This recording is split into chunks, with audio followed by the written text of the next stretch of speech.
பிறப்புக்கும் எல்லாம் இருக்கும் அப்படின்னு சொல்லக்கூடிய விஜய் அவர்களே அந்த விஷயத்த ஃபாலோ பண்றது இல்ல அப்படின்றதான் வந்து உண்மை.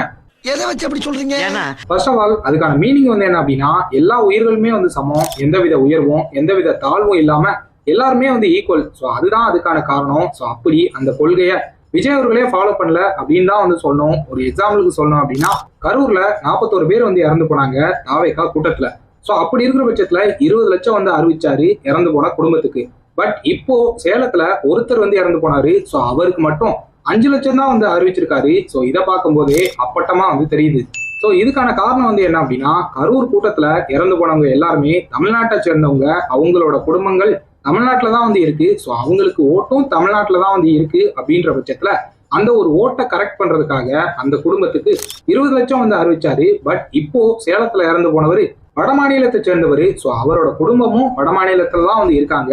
அவங்களுக்கு தமிழ்நாட்டுல ஓட்டு இல்லை அப்படின்ற பட்சத்துல அவங்களுக்கு அந்த உயிருக்கு 5 லட்சம் மட்டும்தான் வந்து அறிவிச்சிருக்காங்க. மாட்டிக்கிட்ட பங்கு. பிறப்புக்கும் எல்லாம் இருக்கும் அப்படின்னு சொல்லக்கூடிய விஜய் அவர்கள் தமிழ்நாட்டுல ஓட்டு இருக்கு அப்படின்னா அவங்களுக்கு ஒரு மாதிரியும், தமிழ்நாட்டுல ஓட்டு இல்லை அப்படின்னா அவங்களுக்கு ஒரு மாதிரி தான் வந்து நடந்துக்கிறாரு. ஸோ இதுல எப்படி ஈக்குவாலிட்டி இருக்கு அப்படின்னு சொல்லிட்டு சுத்தமாவே வந்து தெரியல.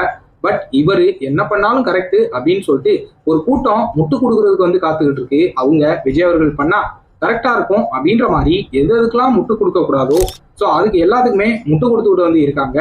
சோ இந்த விஷயத்தை பத்தி நீங்க என்ன நினைக்கிறீங்க அப்படின்னு சொல்லிட்டு உங்களோட ஒப்பீனியனை மறக்காம கமெண்ட்ஸ்ல வந்து போடுங்க. கரெக்டா இருக்கு அப்படின்ற பட்சத்துல அதை வந்து ஏத்துக்கிறேன், தப்பா இருந்தாலும் பரவாயில்ல கமெண்ட்ஸ்ல வந்து போடுங்க.